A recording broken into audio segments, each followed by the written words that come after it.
Fala galera, tudo bem com vocês? Para quem não conhece, eu sou o Luiz, sou estudante de medicina da USP e também um dos criadores aqui do Pilar Med. E hoje eu estou aqui para trazer para vocês um material bem legal para quem está se preparando para a segunda fase, porque passadas as provas de primeira fase, né, FUVEST, Unicamp e Unesp, todo mundo que tem chance de passar para a segunda fase começa até aquela dúvida, como é que eu estudo para a prova dissertativa, né? Eu fiquei o ano inteiro estudando para questões objetivas. Então eu estou aqui para tentar ajudar de alguma forma. E também para mostrar para vocês que apesar de serem questões um pouco mais difíceis, né, porque ou você sabe ou você não sabe, você tem que elaborar sua própria resposta. Apesar disso, existem padrões de cobrança que ano após ano caem nos vestibulares, né, principalmente as paulistas. E se você entender bem esses padrões, a forma como você deve elaborar a sua resposta, você consegue ir melhor na sua prova dissertativa. Então a gente vai fazer uma série de vídeos aqui para frente, de biologia, química, física, mostrando esses padrões de diversas bancas, para vocês pegarem a manha e terem uma noção melhor quando vocês forem fazer a questão no dia da sua prova, que muito provavelmente vai ter algo bem semelhante ao que a gente vai mostrar aqui. Mas então, para você que passou para a segunda fase, parabéns. Só de ter passado a primeira fase já é uma grande conquista, né? Então agora falta pouquinho para você conseguir a sua aprovação. E outra coisa é que muitas das coisas que a gente vai mostrar aqui, talvez para você que passou para a segunda fase, que já tem um nível um pouco mais avançado, talvez não faça muito sentido para você, então sinta-se à vontade de pular. Caso você já saiba a matéria, caso seja muito mais fácil para você, ou sei lá, você já tenha feito a questão, porque aqui o objetivo é ajudar. Então, talvez algumas coisas que a gente falar aqui já esteja bem consolidado para vocês, então faça o que for melhor para vocês nos seus estudos. Mas então hoje a gente vai começar com a parte de mecânica e física, que é uma parte que é bastante recorrente em vários vestibulares. Então, a gente vai pegar questões aí de Unifesp, Unesp, FUVEST, Santa Casa também, que são questões muito boas para treinar e que podem te ajudar aí, que com certeza vão cair em alguma prova nesse ano de segunda fase.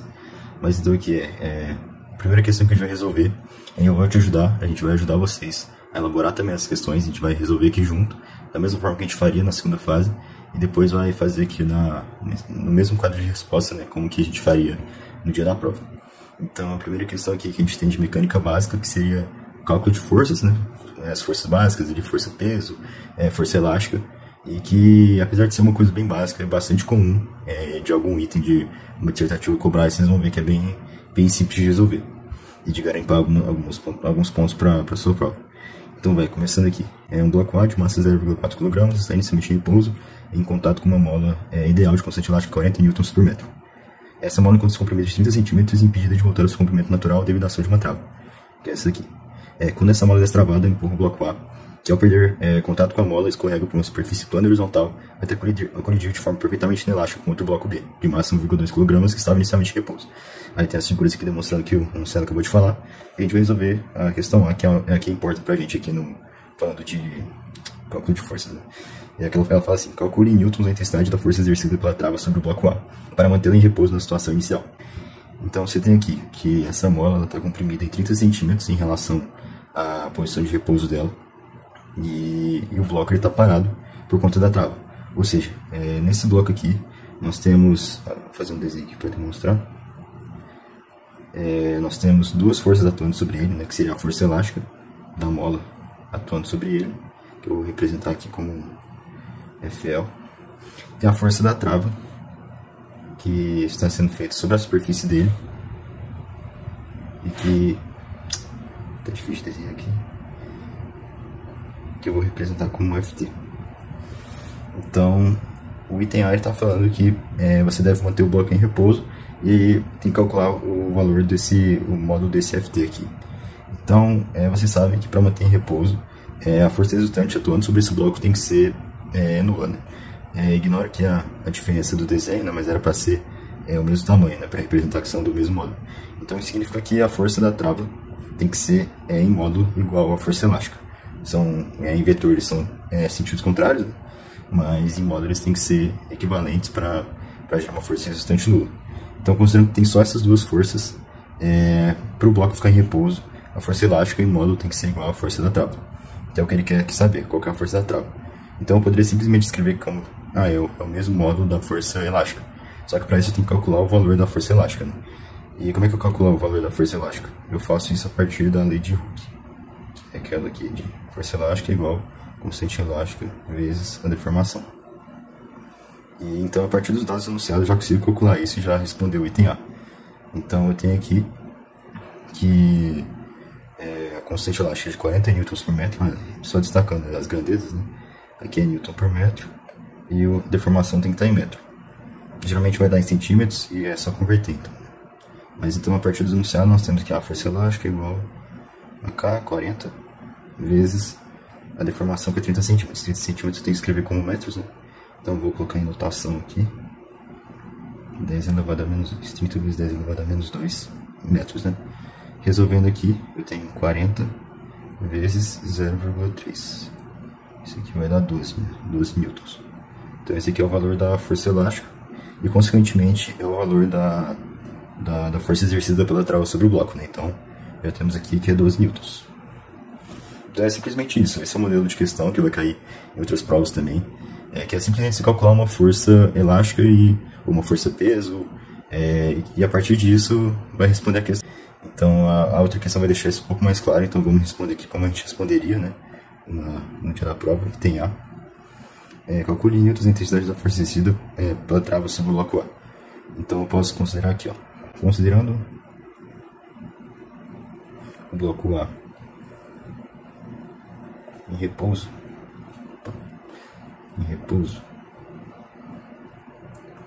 tem-se que força resultante é igual a zero sobre ele, né? Força resultante em A é igual a zero. Portanto, eu posso fazer um desenho, né? Para deixar isso um pouco mais claro para o corretor, mostrando aqui força elástica. Não precisa fazer muito elaborado, só para ele entender, para ele entender. E FT aqui, força da trava, né? Então, considerando esse repouso, essa força resultante é igual a zero. Portanto, módulo da força T é igual ao módulo da força elástica. Portanto, temos força elástica igual a K vezes X, que é igual a 40, né, pelo enunciado, vezes 30 vezes 10 elevado a menos 2. Ou seja, 40 vezes 0,3, que é igual a 12 newtons. Logo, força elástica igual a 12 newtons. Logo, força elástica igual a 12 newtons. Portanto, força elástica inteiro, força elástica, o módulo da força elástica igual ao módulo da força da trava é igual a 12 newtons. Então está respondido aqui a questão. É uma questão que dá para fazer em muito menos tempo, né? Eu demorei para contar a explicação. Então é isso, você pode escrever assim que o corretor vai entender bem. Agora, pulando para a segunda questão, é uma questão da FUVEST 2025, que também cobra essa mesma habilidade, né, de simplesmente cálculo de força. Eu acho que até é uma questão um pouco mais fácil, que diz assim: em seu projeto para uma feira de ciências, um estudante decide reproduzir o experimento histórico de Joule sobre o equivalente mecânico do calor. Ela então monta um aparato esquematizado na figura ao lado. No experimento, o estudante deixa cair um bloco preso a uma corda que passa por uma rondana, e cujo movimento vai gerar pás que agitam um líquido contendo um calorímetro termicamente isolado. E ele diz assim: o bloco de massa igual a 5 kg, que é esse aqui, cai com velocidade praticamente constante. Qual é a força de tração na corda? Então, algo que é bastante importante aqui nessa questão é isso de velocidade praticamente constante. Porque, a partir disso, nós temos que, se ele cai sobre uma velocidade, com uma velocidade praticamente constante, a gente deduz que a força resultante sobre ele é igual a zero. Porque se a força resultante sobre ele é igual a zero, a aceleração dele é zero. Consequentemente, a velocidade dele não vai mudar. Então, ele está num movimento retilíneo uniforme e em um equilíbrio dinâmico, né? Ele está se movimentando, só que com a força resultante sendo nula sobre ele. Então, eu vou desenhar aqui para esquematizar melhor para vocês entenderem as forças. Aqui nós temos a força peso, um P, e a tração. E que é mais ou menos a mesma lógica da outra questão, é que eu peguei uma força conservativa, no caso ali a força elástica, né, que é a gravitacional, e eu igualei a uma outra força que está sendo posta no sistema, e essas forças vão se anular, que é exatamente o que vai acontecer aqui. Como eu acabei de falar, força resultante sobre ele é igual a zero, né? E portanto ele está andando ele está realizando um movimento retilíneo uniforme. ele está caindo com uma velocidade praticamente constante. Então eu tenho aqui a tração em módulo igual ao módulo do peso. Então nós temos aqui tração igual ao módulo do peso. Então o que eu tenho que fazer aqui é simplesmente, como ele quer saber a tração, né, é simplesmente calcular o peso. Ele já deu a massa, então é simplesmente eu aplicar na fórmula, né, que é peso igual a massa vezes gravidade, aceleração da gravidade. E que ele deu aqui, no note a dot, 10 metros por segundo quadrado, que é geralmente assim em todas as questões. Então é simplesmente eu aplicar aqui a fórmula, P igual a massa, que é 5 kg, vezes 10, que é igual a 50 newtons. Então se o peso é 50 newtons, a tração também vai ser 50 newtons para ele estar no MRU, né? Então é simplesmente isso, da mesma forma que nessa questão. Eu só apliquei uma fórmula e é bastante comum, é uma coisa bem simples, mas que tipo, é bastante cobrado e que na sua prova pode cair, vai te ajudar a garantir uns pontos aí. Então para passar aqui para a folha, né? Vamos responder item A. Bloco de massacre, velocidade praticamente constante, qual a força de tração da corda? Então dá para responder de forma muito mais objetiva, mas eu vou tentar tipo, explicar melhor, né? Uma vez que o bloco cai em uma velocidade constante,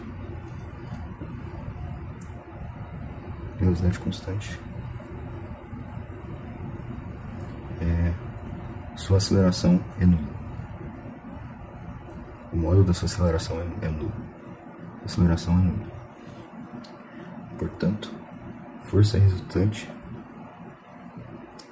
o módulo da força resultante é igual a zero. A partir daí, nós temos aqui um esquema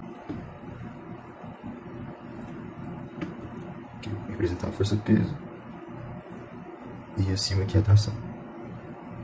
É bem importante que vocês façam desenhos, tipo em questões como essas assim, para deixar mais claro para o seu corretor, mesmo que seja uma ideia até que simples, sabe? Então, se a força resistente é igual a zero, tração e peso aqui, a gente tem esse aqui, o módulo da tração é igual ao módulo do peso. Portanto, peso é igual a M vezes G, que é igual a 5 vezes 10, que é igual a 50 newtons.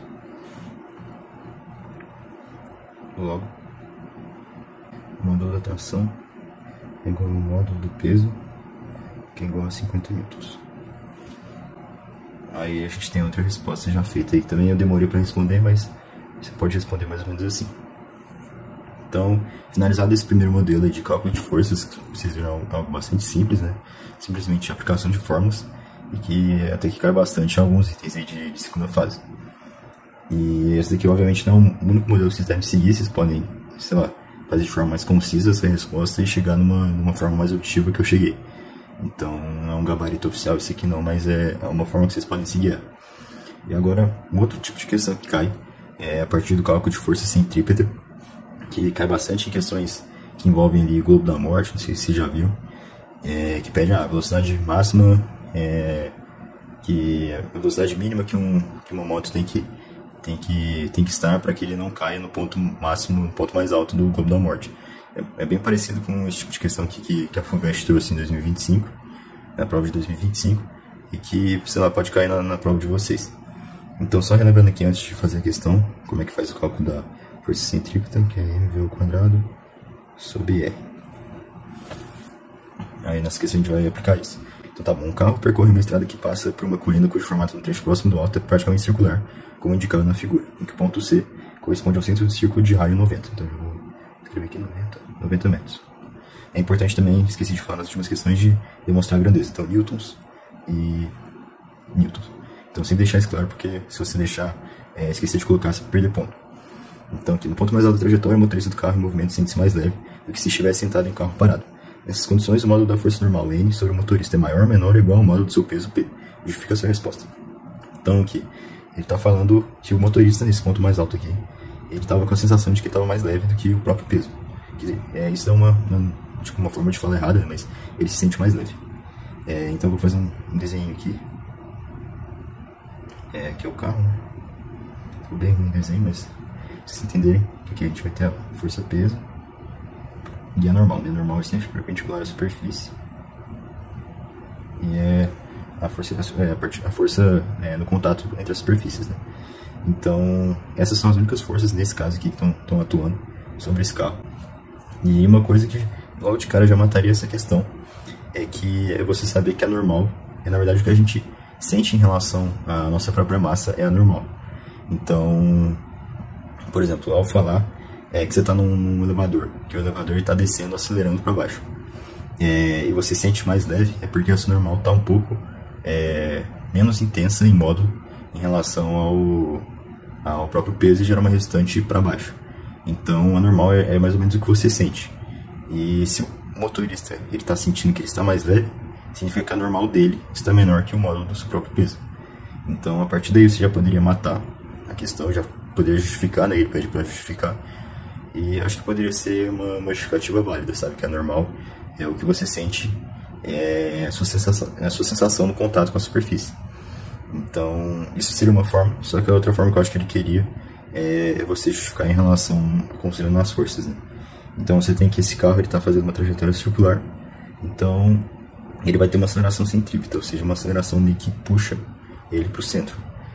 Sendo assim, a resultante das forças que atuam sobre ele tem que ser, da mesma forma, devem estar apontando para o centro. Então, a única forma disso acontecer é o peso, o módulo do peso sendo maior que o módulo da normal. Então, é isso que ele queria que você escrevesse, né? Que a normal, então, é menor. A normal que é menor que o módulo do seu peso. Então, já matando a primeira aqui, o item A. E partindo para o item C, que é aqui que a gente vai aplicar o módulo a questão da força centrípeta. Ele diz assim: calcule a máxima velocidade que o carro pode ter para que no ponto mais alto da colina ele não perca contato com a pista. E, tipo, pode ser uma pergunta meio, assim, que não dá para entender logo de cara. Mas que o que ele está querendo dizer é que ele quer que você saiba a velocidade que o carro ele tem, a máxima velocidade que ele pode estar, para que ele não perca o contato com a pista. Eu só falei o que está escrito na questão, né? Mas porque a partir do momento que ele está numa velocidade muito acima, muito elevada, ele meio que começa a perder a sua normal. Então, a normal dele fica igual a zero. O que seria um caso, por exemplo, de uma velocidade muito, muito, muito acima desse valor que a gente vai encontrar. Então, para você encontrar esse valor que ele pede, que é o valor máximo da velocidade, você tem que considerar o valor da normal aproximadamente igual a zero. Então, nesse caso aqui, para você encontrar essa velocidade, você teria que, na situação que o carro está quase, fazendo um desenho melhor aqui, imagina que essa aqui é a superfície, né, ela é bem mais próxima. A gente poderia um zoom aqui, né, em relação à superfície, né, no ponto mais alto. E chega esse aqui que tem um pneu aqui, que ele está quase uma velocidade tão alta que ele está meio que quase não encostando no chão, né, na superfície. Então é essa a situação que ele quer. E você tem que encontrar a máxima velocidade a partir dessa fórmula aqui da força centrífuga que a gente vai encontrar isso. Mas como? Então tá, você tem nessa situação que ele está quase perdendo contato com a superfície, que é normal dele igual a zero. Então quais são as forças que estão atuando sobre o carro? Você vai ter aqui, obviamente, o peso. E a normal dele, como é aproximadamente zero, não vou considerar. Então significa que nesse carro aqui, nesse momento, a única força que está atuando sobre ele é a força peso. Então, pegando aqui nesse desenho aqui, ó, é como se eu simplesmente apagasse, e tivesse essa situação aqui, em que o carro, a única força atuando sobre ele é a força P. E como ele está fazendo uma curva, ele está tipo numa superfície meio que circular, né? Significa que a força peso é a própria resultante centrípeta dele. A centrípeta não é uma força, né? É uma resultante de forças que fazem com que a trajetória dele seja circular. Então, aqui você tem que a força peso é a própria resultante centrípeta. Força resultante centrípeta. Então, nessa situação que ele quer, você vai ter que o peso é a própria resultante centrípeta. Então, a partir daí a gente tem que partir para os cálculos, né? Você vai ter aqui, então, repetindo aqui, peso é igual a força resultante centrípeta. Você vai ter que mg é igual a forma que eu mostrei aqui, né? mg ao quadrado sobre l. Você vai ver que, independentemente da massa, essa velocidade vai poder ser calculada. Então aqui, m corta com m, né? Então a gente vai sobrar aqui V ao quadrado, passei o R aqui multiplicando, R vezes G. E daí V é igual a raiz de R sobre G. R sobre G, R vezes G. Então, essa velocidade que ele quer eu vou encontrar a partir dessa forma. Esses dados aqui eu tenho na questão. O G é a aceleração da gravidade, que é 10, e o R, que é o raio, é 90 metros. Então, fazendo aqui novamente, V igual a raiz de... Opa, ficou torto. 90 vezes 10, que é igual a raiz de 900. Isso aqui vai ser igual a 30. Ele quer a velocidade de 30 metros por segundo. Como ele não especificou, eu acho que agrandeza, né? Se é metros por segundo ou quilômetros por hora, eu posso colocar dos dois jeitos, né? E para isso aqui, para converter para quilômetros por hora, é só multiplicar por 3,6, que daria 108, né? 108 km por hora. Então essa aqui é a resposta para o item C, e que é um método bastante comum, assim, para questões desse tipo, e principalmente também aquelas que cobram com o globo da morte, né? Ele quer a velocidade que no ponto alto do globo da morte ali, o motoqueiro ele não vai cair, né? Então seria uma situação semelhante em que o próprio peso seria a resultante centrípeta. E que isso pode cair na sua prova também. Então vamos elaborar aqui a resposta, né? Começando aqui pelo item A, que é aquele mais teórico, que ele pede para justificar se a normal é maior, menor ou igual ao módulo do peso. E a gente descobriu que é menor, né? Eu posso justificar tanto pelaquela questão da sensação, né, do motorista, mas eu vou optar por representar em questão de força, né? Então aqui, no ponto mais alto da trajetória, no ponto mais alto da trajetória, mais alto da trajetória, mais alto da trajetória, as seguintes forças atuam no carro, no motorista, no caso, no motorista do carro. Aí aqui eu esquematizo novamente a partir de um desenho. Você vai ter aqui a força normal, que como eu repito, né, é sempre perpendicular à superfície de contato, e aqui é a força peso. Certo? Aqui dado que o carro realiza uma trajetória circular,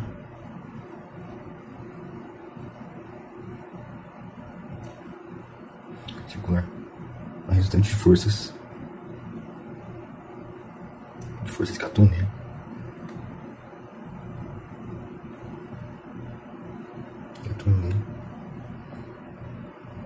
é centrípeta.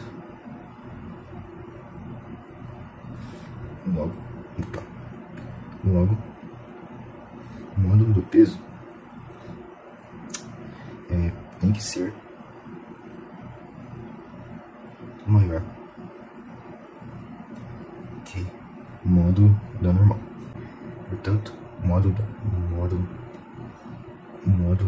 da normal é menor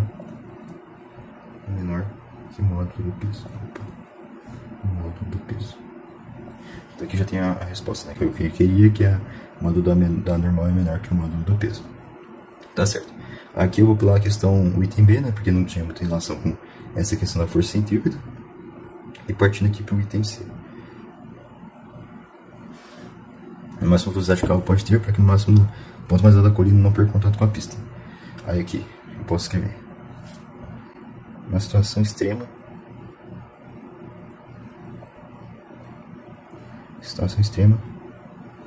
próximo em que o carro está na iminência de perder contato com a superfície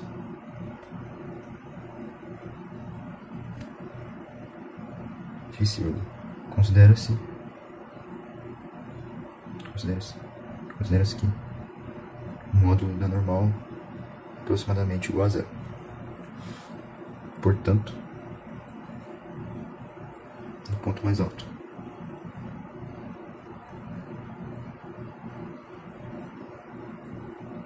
você vai ter que a força resultante é igual à força peso. Então a gente tem aqui, né? força resultante, que no caso a força resultante centrípeta, é igual ao peso. Então nós temos aqui que mv ao quadrado sobre r é igual a m vezes g.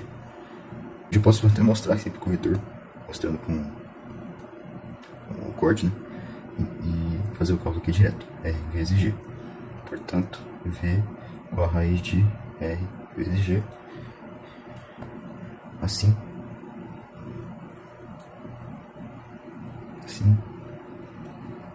v max é igual a raiz de r, que é 90, vezes g, que é 10. Então, raiz de 900, que é igual a 30 metros por segundo, ou 108 km por hora. Então é isso. Essa questão aqui de força centrípeta é basicamente isso que cobre.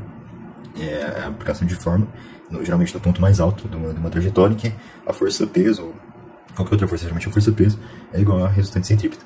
Então fiquem atentos, principalmente em questões como essa aqui de trajetória circular, de globo da morte, que pode cobrar esse mesmo raciocínio. Bem, então passada essa parte aí do cálculo apenas de forças, né, para agora para a parte de dinâmica, que é uma parte um pouco mais complexa, que envolve parte de energia cinética, energia potencial gravitacional, energia potencial elástica. Então vamos aqui para a primeira questão, que o modelo seria apenas o cálculo da energia cinética, que só para relembrar que seria mv ao quadrado sobre 2. Então vamos para a questão aqui, FUVEST 2022. Uma bola de borracha de massa M, 50 gramas, é abandonada do repouso a partir de uma certa altura H. A resistência do ar não é desprezível e o movimento da bola durante 0,6 segundos após o início da queda é registrado por uma câmera de alta resolução. Considerando o esquema da situação inicial, os gráficos da dependência temporal de altura y, da velocidade vertical vy da bola, respondam as questões a seguir. Então aqui você tem os dois gráficos, né? Um que mostra a altura em relação ao tempo, e outro que seria a velocidade em relação ao tempo. E aqui um desenho apenas para esquematizar isso. E a gente vai fazer o item B, que é o que cobra essa parte de energia cinética, que seria calcular a energia cinética perdida pela bola entre instantes imediatamente antes e imediatamente depois do choque com o solo. Então, que a situação que ele está pedindo é simplesmente na bola, ele está numa velocidade, e a partir do choque com o solo e da volta dele, e depois da subida da bola novamente, houve a perda de energia, ou seja, pelo contato da bola com o solo. Então ele quer justamente que a gente calcule quanto de energia que foi perdida. Para fazer isso, a gente tem que fazer só duas coisas, que seria calcular a energia cinética antes e a energia cinética depois e ver a diferença. Então, aqui a gente pode só escrever aqui a energia dissipada igual a energia cinética depois menos energia cinética antes. Então, aplicando isso aqui, a gente vai descobrir qual é o valor. Mas tá bom. A gente só vai descobrir esse valor a partir da leitura do gráfico, que é descobrindo a velocidade dele antes e a velocidade dele depois dele tocar no solo. Tá bom. O momento em que ele toca no solo seria esse aqui, ó, quando yt é igual a 0, que seria t igual a 0,5 segundos, que é justamente quando a velocidade tem uma mudança brusca de direção, né? Ele está indo para baixo em relação ao referencial, por isso está negativo, depois passa a ser 2 positiva para cima, né? Que foi o referencial adotado. Então tá bom, a velocidade dele logo antes dele tocar no solo é menos 3 metros por segundo e logo depois é 2 metros por segundo. Então aqui a gente precisa apenas aplicar a fórmula, né? Da energia cinética, que é mv ao quadrado sobre 2. Então a energia cinética antes, eu vou representar com assim, né? É igual a massa dele, que é quanto? 50 gramas, que eu vou escrever na notação científica em relação a quilogramas, né? Vezes 10 elevado a menos 3, vezes a velocidade dele ao quadrado, a velocidade dele é menos 2. O negativo aqui é apenas para indicar referencial, não tem... menos 2 não, menos 3, né? É apenas para indicar referencial, não tem relação, não vai atrapalhar em nada na conta, até porque a gente vai levar ao quadrado dividido por 2. Fazendo esse cálculo aqui rapidinho, seria 25 vezes 10 elevado a menos 3, já dividindo aqui, né, o 2. Então, 50, 25 vezes 10 elevado a menos 3, vezes menos 3 ao quadrado, 9. Isso daqui, rapidinho, vai dar 225 vezes 10 elevado a menos 3, ou 0,225 joules. Já que é energia, né? Vai estar a grandeza, a unidade, no caso. Agora a energia cinética depois. Logo depois da colisão do choque, ele teve velocidade de 2 metros por segundo para cima, né, referencial positivo. A gente vai ter aqui a mesma massa, 50 vezes 10 elevado a menos 3, e vezes a velocidade dele, que é 2, né, ao quadrado, dividido por 2. Então vai ficar aqui, da mesma forma, 25 vezes 10 elevado a menos 3, vezes 4, que vai dar 100 vezes 10 a menos 3, que é 0,1 joule. Então, agora o que a gente tem que fazer é apenas subtrair, né? Energia cinética depois, menos energia cinética antes. Então, seria 0,1 menos 0,205, que vai dar menos 0,125 joules, ou seja, ele perdeu isso aqui de energia, né? Tirando o negativo, ele perdeu 0,125 joules nessa colisão com o Sol. Então é isso que ele quer, ó, calcular a energia cinética perdida pela bola entre os instantes antes e logo depois do choque, que é exatamente isso aqui. Então, aqui, ó, para responder, aqui no item B, energia cinética perdida, eu posso escrever aqui, ó, energia dissipada, energia cinética dissipada igual energia cinética depois menos energia cinética antes. Portanto, energia cinética, primeiro que energia cinética antes. Vai contra. Esquece esse portanto aqui. Energia cinética antes igual mv ao quadrado dividido por 2. M, que é igual a 50 vezes 10 a menos 3 em quilogramas, né? Vezes a velocidade dele, menos 3 ao quadrado dividido por 2. Isso daqui vai dar 25. Esse tipo de cálculos aqui você não precisa gastar muito tempo explicando. Vezes 9 igual a 225 vezes 10 elevado a menos 3, que é igual a 0,225 joules. Então, essa aqui é a energia antes, agora vamos para depois, né? Energia cinética depois igual a massa mv depois ao quadrado dividido por 2. Aqui você vai ter 50 vezes 10 elevado a menos 3 da mesma forma, vezes 2 ao quadrado dividido por 2. Aqui vai ser 25 vezes 10 elevado a menos 3 vezes 4, que é igual a 100 vezes 10 elevado a menos 3, ou 0,1 joules. Portanto, energia cinética dissipada igual a 0,1 menos 0,225, que é igual a menos 0,125 joules. Aqui logo, só para concluir, foram perdidos, foi perdido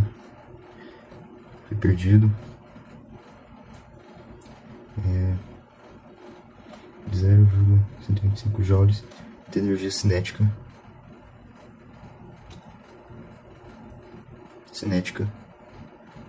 na colisão, no choque com o Sol. Então aqui está a resposta. Então esse modelo é basicamente a aplicação da forma de energia cinética, que relembrando aqui, mv ao quadrado sobre 2. mv ao quadrado sobre 2. É isso. Agora o outro modelo de dinâmica, que seria basicamente a aplicação de um princípio que é muito importante, que é o princípio da conservação da energia mecânica, que só para relembrar, ele diz que em um sistema, com um sistema isolado, ou seja, um sistema em que as forças externas são nulas, ou a resultante delas é nula, ou não há nenhuma força externa atuando sobre ela. Então nesse sistema a energia mecânica total vai ser sempre constante. Então no sistema de energia mecânica vão atuar apenas forças dissipativas, como força-peso, força gravitacional, no caso força gravitacional, força elástica, força elétrica. E então a soma dessas forças, a soma da energia vai ser sempre constante nesse sistema. Energia mecânica, só para relembrar, igual a energia cinética mais energia potencial. Aí você tem energia potencial a gravitacional, elástica, potencial elástica e potencial elétrica. Então, é basicamente isso que diz o princípio da conservação de energia mecânica. Então, por exemplo, nesse sistema aqui, considerando ele como isolado, em qualquer ponto dele, a soma dessas naturezas de energia vai ser sempre igual a um determinado valor. Então, vai ser sempre constante. Então, vamos aqui para a questão, para parar de enrolação. A questão da Unifesp 23. Uma bola de 0,4 kg é chutada com velocidade inicial 20 metros por segundo do ponto A na encosta de um morro, e depois de descrever um arco de parábola no ar, toca novamente a encosta no ponto C, que está verticalmente 15 metros abaixo do ponto A. No percurso do ponto A ao ponto C, a bola atinge o ponto B, ponto mais alto da trajetória, conforme mostrado na figura. Tá sabendo que no momento do chute de velocidade inicial da bola está inclinada de 30 graus horizontal, desprezando a resistência do ar, adotando gravidade igual a 10 metros por segundo ao quadrado, calcule Ele quer a energia cinética da bola imediatamente após o chute, imediatamente antes de tocar o solo do ponto C. Então ele quer a energia cinética dele aqui, nesse ponto aqui e nesse ponto aqui. Tá certo? Então, como é que eu vou calcular a energia cinética imediatamente após o chute? É basicamente pegando a energia, a velocidade que ele deu aqui no início, que é de 20 metros por segundo, que foi a velocidade do chute, né? Então a energia cinética no início é igual a massa vezes a velocidade ao quadrado sobre 2. A massa é 0,4 vezes a velocidade dele, 20 ao quadrado, dividido por 2. Então a gente vai ter 0,4 vezes 400, dividido por 2, 200, vai dar 80 joules, né? 80 joules. Então aqui a gente já tem a energia cinética dele no início. Tá certo, aí agora ele quer a energia cinética imediatamente antes de tocar no solo no ponto C, ou seja, nesse ponto aqui. Só que para isso aqui eu não vou precisar usar necessariamente a velocidade, porque isso daí vai dar um trabalho muito grande, eu teria que utilizar aqueles cálculos de cinemática e demora bastante para fazer a questão. Então o que eu posso fazer? Eu posso utilizar o princípio da conservação de energia mecânica. Por quê? Porque nesse ponto A aqui, ele tem um total de energia mecânica que vai ser o mesmo desse ponto aqui.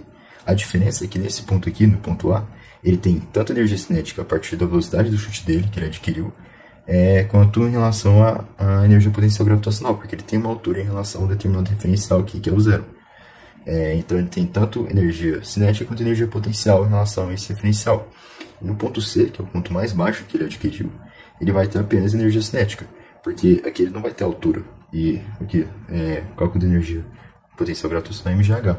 Se o h é zero, como nesse caso do ponto C, ele não vai ter energia potencial gravitacional. Então a energia mecânica total dele no ponto C é igual à energia cinética dele nesse ponto aqui. Ou seja, se encontrar quanto de energia mecânica que ele tem aqui, eu já encontro quanto que é o valor da energia cinética no ponto C. Então, como é que a gente vai fazer isso? Pronto, a gente já descobriu que a energia cinética dele é 80 joules aqui, no ponto A. Agora falta só descobrir quanto que é a energia potencial gravitacional, somar com a energia cinética e descobrir qual que é o total, que vai ser sempre constante em qualquer ponto aqui dessa trajetória. Tá certo? Então aqui, eu já encontrei 80 joules, agora eu preciso só encontrar a energia potencial gravitacional dele aqui, que vai ser o quê?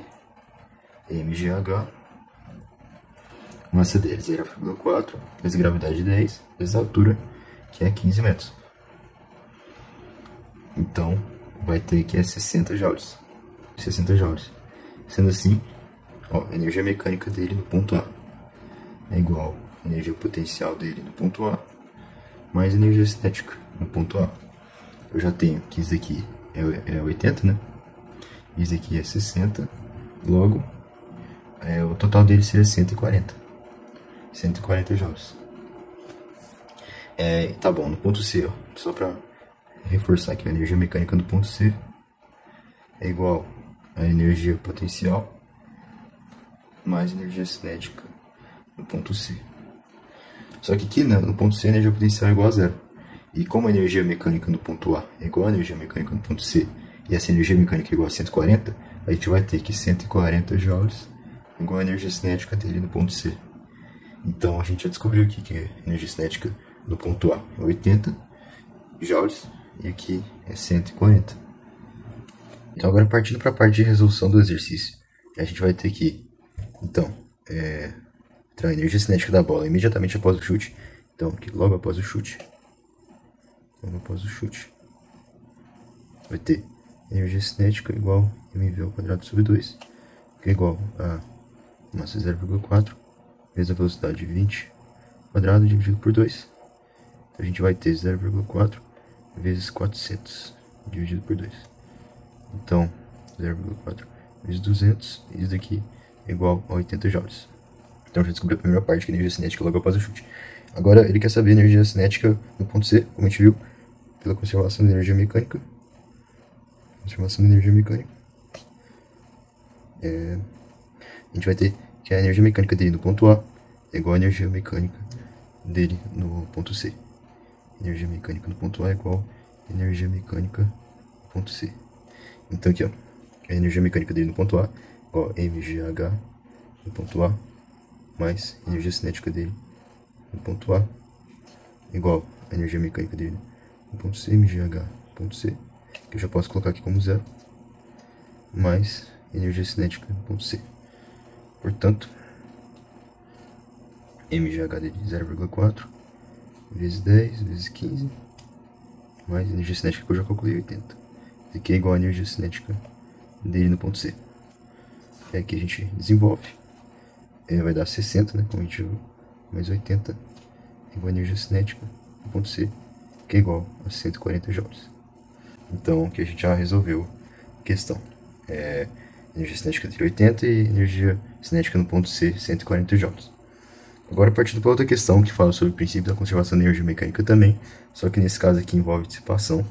A gente vai ter uma situação, a questão da Santa Casa de 2025, que ao ser disparado verticalmente para cima a partir do solo, um projétil de massa 0,01 kg atingiu a altura máxima de 3 metros. Durante esse deslocamento houve uma dissipação de 1.200 joules de energia mecânica. Considerando G igual a 10 metros por segundo ao quadrado, calcule a energia potencial gravitacional no ponto mais alto e determine essa energia cinética no ponto em que deixa o solo, ambas em joules. Então tá bom. Você vai ter um foguete que ele vai chegar a um ponto mais alto e que ao longo desse trajeto ele perdeu energia, como aqui 1.200 joules, que foi a quantidade. Então é basicamente a mesma coisa, energia mecânica inicial, no momento em que ele saiu, em tese deveria ser a mesma, que é quando ele chegou no ponto mais alto, só que no caso houve dissipação, porque esse aqui não é um sistema isolado. Mas a ideia é praticamente a mesma da conservação de energia mecânica nessa questão, só que com dissipação. Então tá bom. A primeira coisa que ele quer saber seria a energia potencial no ponto mais alto. Então tá bom, no ponto mais alto ele já deu a altura, então é basicamente uma aplicação de fórmula. mgh, aqui ó, hipótese igual a mgh. Então aqui ó, massa dele 0,01 vezes 10 vezes a altura, que é 3.000. Isso aqui vai dar 0,1 vezes 3.000 igual a 300 joules. Então aqui eu já descobri que a energia potencial dele no ponto mais alto é de 300 joules. Então aqui a gente tem um foguete, ó, esquematizando o foguete, trajetória. Nesse ponto aqui, em tese deveria ser o mais alto, 300 joules. A energia dele é 300 joules, a energia potencial dele é 300 joules. E como a velocidade dele é zero, ele não tem energia cinética. Então agora pensa comigo, nesse trajeto inteiro aqui, de 3.000 metros, ele perdeu 1.200 joules. A gente pode pensar como uma atrito com a atmosfera, qualquer outra forma de energia que ele perdeu, no total ele perdeu 1.200 joules. Então significa que esses 300 joules foi a quantidade que sobrou do que tinha no início. Ou seja, a energia que ele tinha nesse ponto aqui, o ponto de início, era 300 joules mais os 1.200 joules.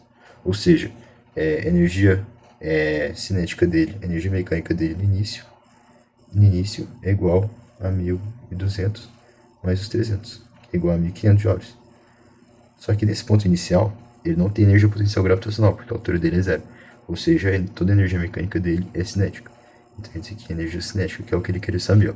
Energia cinética no momento em que ele deixa o solo em joules. Então é isso, é basicamente isso que a questão queria. Então vamos responder aqui. Energia potencial dele no ponto mais alto, que é energia potencial gravitacional, é igual a mgh. Então a gente vai ter 0,01 vezes 10 vezes 3.000. Isso daqui vai dar 0,1 vezes 3.000, que é 300 joules. Então esse aqui é a energia, potencial gravitacional dele no ponto mais alto. Então, vou só deixar mais claro aqui. Max. Tá certo. Agora ele quer saber energia cinética no instante em que ele deixa o solo. Então o que a gente tem que colocar é energia mecânica no final é igual a energia mecânica inicial menos energia dissipada. Então aqui, ó, portanto, energia mecânica final. Mecânica final é igual a 300 joules, que é igual a energia mecânica inicial menos a energia que foi dissipada. Já vou até colocar aqui qual que era, que é 1.200. 1.200. Então a energia mecânica inicial é igual a 1.500 joules. Como a energia mecânica inicial é igual a mgh, isso aqui é igual a zero, mais energia cinética inicial, nós temos que energia cinética inicial é igual a 1.500 joules. Então aqui a gente resolveu a questão. A energia cinética dele no início, logo ao deixar o solo, é de 1.500 joules. Então é isso, esse é o modelo de princípio da conservação de energia mecânica. Essa última questão, ela envolvia a questão da dissipação, mas o raciocínio é basicamente o mesmo. de você pensar que a energia ela se conserva no início e no final, a quantidade vai ser a mesma, só que em um momento ela vai estar com uma energia cinética, em outros momentos ela vai estar com um pouco mais de energia potencial porque elas se convertem. Então esse é o raciocínio. Então esses daqui foram os modelos que a gente quis apresentar aqui sobre de mecânica. A gente vai divulgar outros ali ainda mais pra frente, de biologia, química e outros de física também. E então é basicamente isso. Espero que vocês tenham gostado e utilizem essas respostas como uma referência de como utilizar, de como argumentar para o seu corretor a sua resposta, mas no mais é isso. Então agradeço a atenção. Qualquer dúvida manda aqui no YouTube do Pilar ou no nosso Instagram que a gente vai estar respondendo. Então é isso, valeu.